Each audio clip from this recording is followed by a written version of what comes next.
All right. So I've been invited out tonight with the Piedmont Paranormal Research Team to a private residence in order to for them to investigate. Apparently this residence is very, very haunted with a Native American spirit, with an old man spirit, with a doppelganger, copycat kind of thing on the land. And so this is going to be my first official ghost hunt. And so my goal is to really just document what the team's doing. And I'm going to try to keep my mouth shut and stay out of the way best I can. So let's see how this works. Natural. Natural. We never act like natural.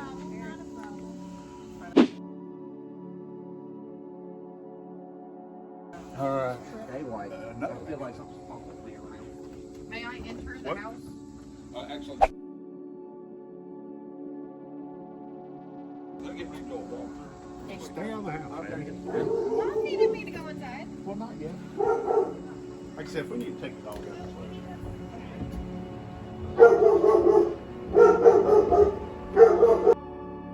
So what happened was, lit the walkthrough with the two psychics, with Chris and Audrey, to go through the house, and I video recorded. So we did a walk through the house, and then we ended up in the backyard.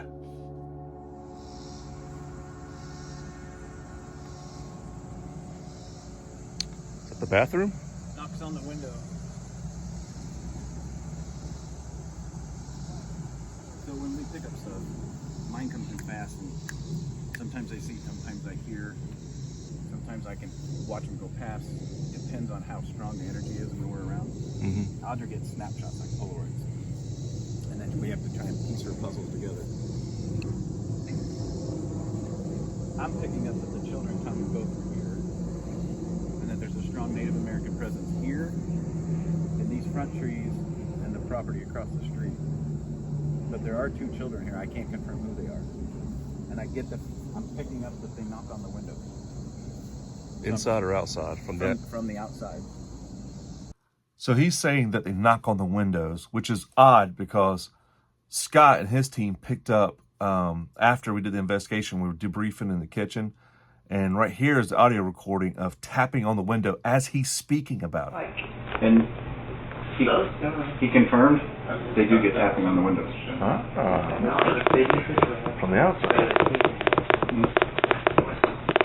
Oh, that's right. Yeah, they can work there. So, you know.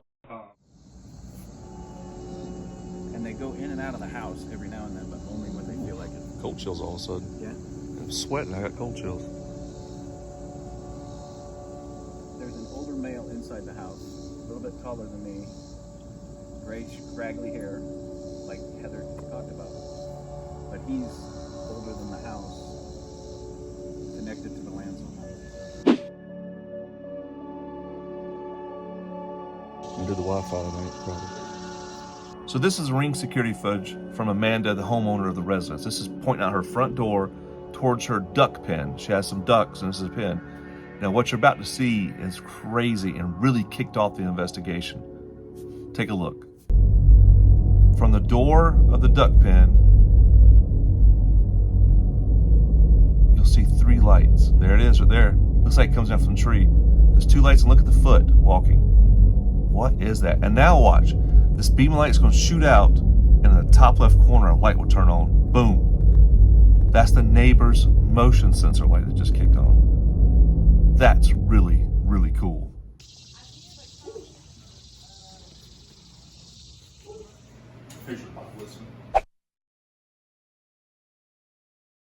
So, after we walked outside, I went inside and recorded Everett and Scott setting up equipment for the ghost hunt.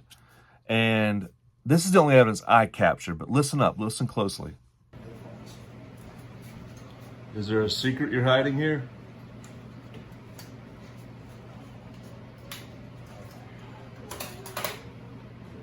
Is there a secret you're hiding here?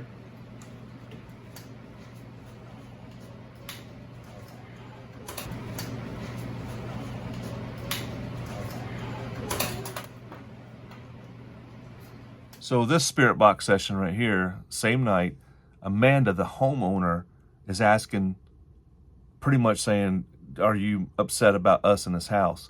And listen to this voice, in an old man voice. You can just hear it, just like Chris saw or was picking up on. So, are you unhappy with us being here in the house?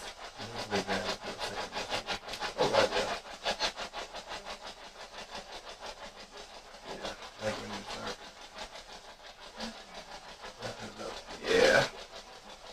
Alright, good night. All right. Well, they're going to wrap up. If you have anything else you want.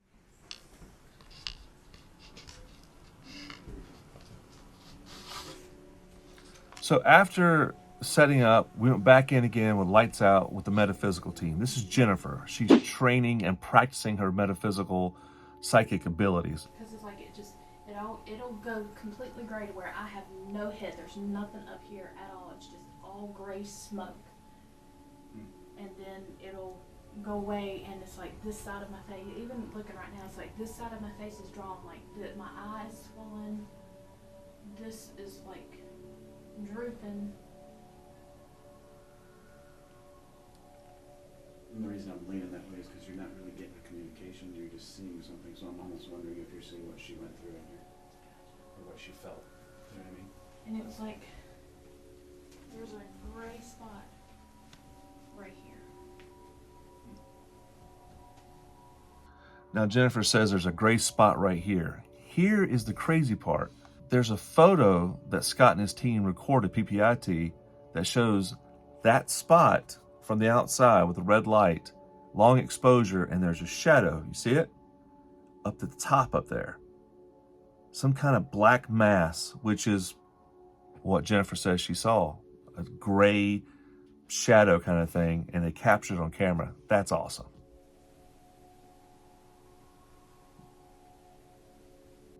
Now here's a good one. Here's Spirit Box.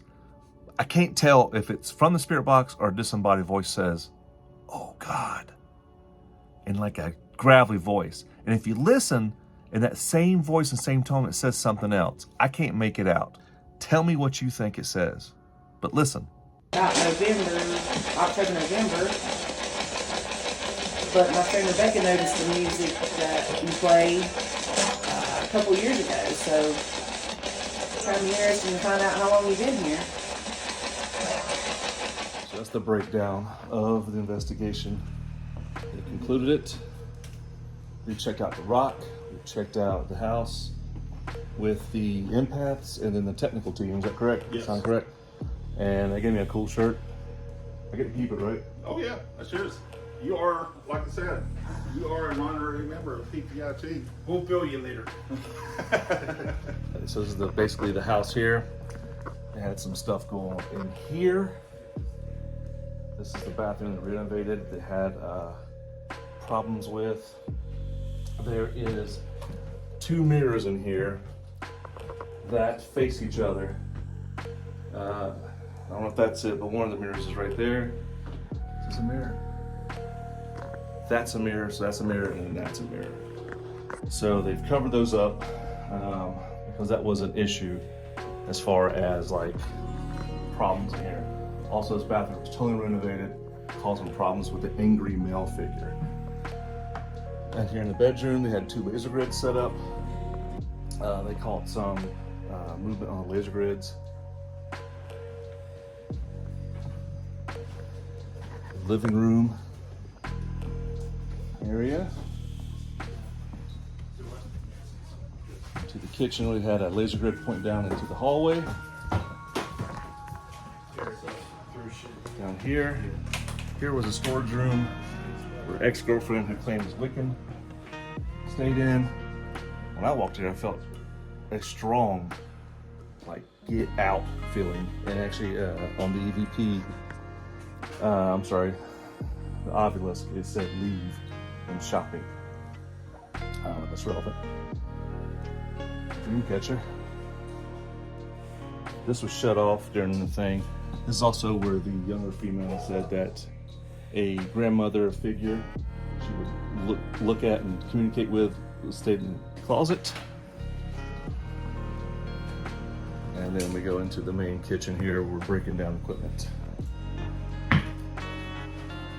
Oh, first outing. Loved it. So what is your closing thoughts on this private investigation here?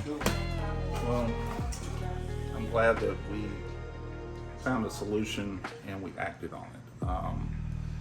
It's one of the things I'm proud of most of our team. So once we've identified what we're dealing with, we started taking action to resolve the situation. One of our goals is to help not only the living but also the afterlife. We've run into situations where we've had spirits asking us to help them, so we've helped move them on as well. So it's one of the things, I don't know about other teams, but you get the feeling that some of them that come in, they just want to come in just for the investigation without having some kind of conclusion. We will always work towards a conclusion, and we did that here tonight, so I'm very proud of that. So you've cleansed the house as well as investigated. Yes, we cleansed the house and investigated, and you can almost immediately feel the energy change. Once Chris placed the last metal there, I felt a breeze come up over my left shoulder. Now, I'm typically not the metaphysical type. I can't see the energies. I can't talk to the energies. I can't interact with them like Chris and Audra and Jennifer can. But every now and then you can feel that energy change. So, and I guess the most metaphysical, most people have is that, you have intuition, so you know when something has changed. So that's about as far as my abilities can go. But yeah, I'm glad how we handled this here. I'd like to thank Piedmont Paranormal Investigation Team and also Entity Voices Paranormal Investigation Team for letting me tag along and record what they do. This was a great opportunity, my very first one, and I loved it. Check out PiedmontParanormal.com, look at some evidence they've gotten over the years, and check out Entity Voices. They also have a podcast every Monday night around 9, so check that out. Also check out my channel, I'm building it, still kind of working on it, Inspectors Paranormal. Thank you so much.